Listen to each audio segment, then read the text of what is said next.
All right, guys, we're looking at a non-conducting sphere of non-uniform charge density rho. Rho is equal to beta times r. So what that means is the charge density is changing as you go further out from the center of the sphere.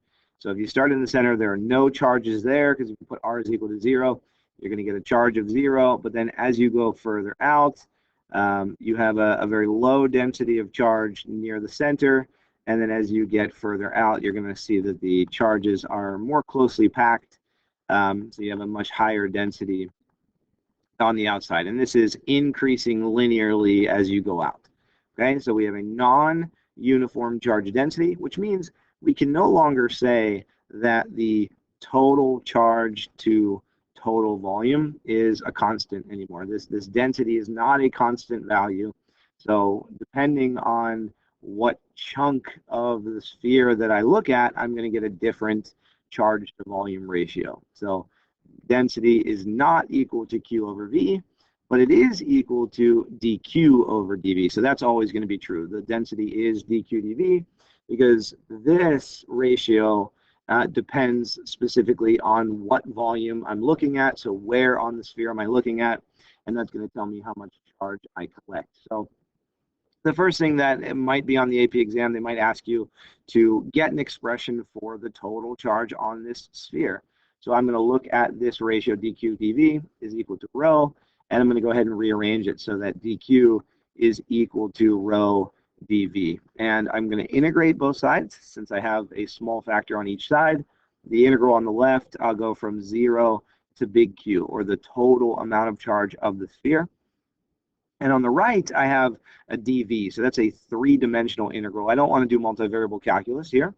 So I need to find a way to write dv in just one dimension, or kind of trick it into being one-dimensional. So I'm going to think about how I can collect charge in a systematic way, and so that I can just add up a bunch of little volumes of charge. So what I'll do is I'll choose my little volume dv to be a hollow sphere, and that hollow sphere has a radius of little r, because what I'm imagining is if I start in the center and then I have a hollow sphere of a little bit bigger radius, a little bit bigger radius, a little bit bigger radius, I can keep stacking them on top of each other until I'm all the way out to big R, until I collect all of the charge. So I have this little tiny sphere. I want to know what the volume of that little tiny sphere is, and my area of that little tiny sphere would be 4 pi r squared, and then the thickness, since it is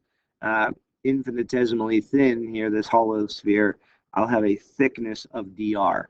So basically what I'm saying here is the tiny volume of that sphere is the area of the sphere times dr, the thickness. So if we do area times thickness, we should be able to get the total volume of that hollow sphere. The integral on the left is really not bad. Integral of 1 dq is q, evaluated from 0 to q total, and I get q total. So q total is equal to the density, which is, again, beta r, times the area of one of these little hollow spheres, which is 4 pi r squared, times dr, and I'll go ahead and I'll pull out any constants. So q is equal to 4 pi beta times the integral of, I have r to the first and r squared, so that's r cubed dr. And I want to evaluate from 0 to big R, because I'm going to start with a sphere that is 0, and I'm going to just keep adding hollow spheres until I've collected all of the charge all the way up to big R. Okay, so that integral also is not that bad. 4 pi beta on the outside, and then r cubed, the integral would be r to the 4th over 4, evaluated from 0 to big R. And the 4's are going to cancel. So the total charge of this sphere is pi beta. And then when I evaluate at capital R, I get r to the 4th. When I evaluate at 0, I get 0. So my total charge is just pi beta r to the 4th. Another thing they might ask you is to evaluate the units of beta. And I'll just go ahead and rearrange this equation for beta. If q is pi beta r to the 4th, then beta is q over pi r to the 4th. And q would give us units of coulomb, And then R would give us units of meters, and then it would be to the fourth. So Coulomb per meter to the fourth is our units for beta. Great. So the next thing they're probably going to ask us to do is to find the electric field in both the region where R is less than big R, so when you're inside the non-uniform sphere, and then when R is greater than big R, so when you're on the outside. So I'll start with the outside. When I am beyond the sphere, when I'm on the outside, I'll set up the surface integral. E dot dA is equal to the amount of charge enclosed divided by epsilon naught. Well, there's still going to be a spherical symmetry. I'm still going to use spherical Gaussian shapes.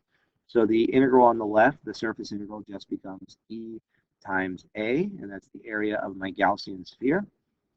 And that's equal to the charge enclosed over epsilon naught. Well, if I'm outside of the sphere, then I get the total charge. But we saw before that the total charge is just pi beta r to the fourth. So I can write this now as pi beta r to the fourth over epsilon naught. So my E times my Gaussian area is equal to total charge divided by epsilon naught. But the area of my Gaussian, because it's a sphere, is 4 pi r squared. And that's equal to pi beta r to the fourth over epsilon naught. I'll go ahead and divide by 4 pi r squared, so I get electric field by itself. And we have pi beta r to the fourth over 4 pi r squared epsilon naught, but I'm putting the 4 pi epsilon naught together. I'm not going to cancel those pi's because I see 1 over 4 pi epsilon naught, which is k, and then pi beta r to the fourth divided by r squared. So it looks a little funky, but remember pi beta r to the fourth is just q total.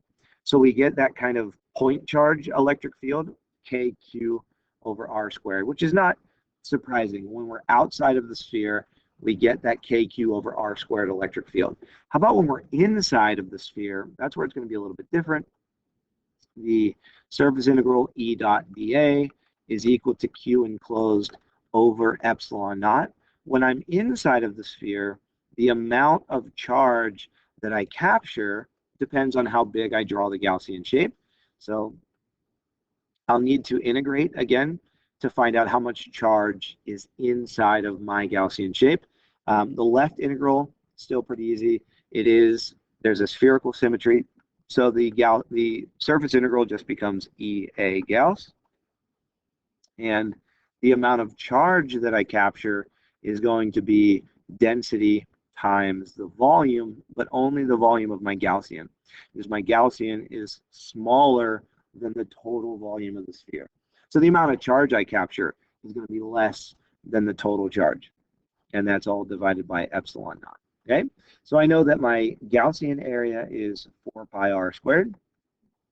I know that the density, the charge density is beta times r. And again, I'm going to have to trick this into being a one-dimensional integral. So the volume of my Gaussian would just be 4 pi r squared dr. So I have my Gaussian volume 4 pi r squared dr.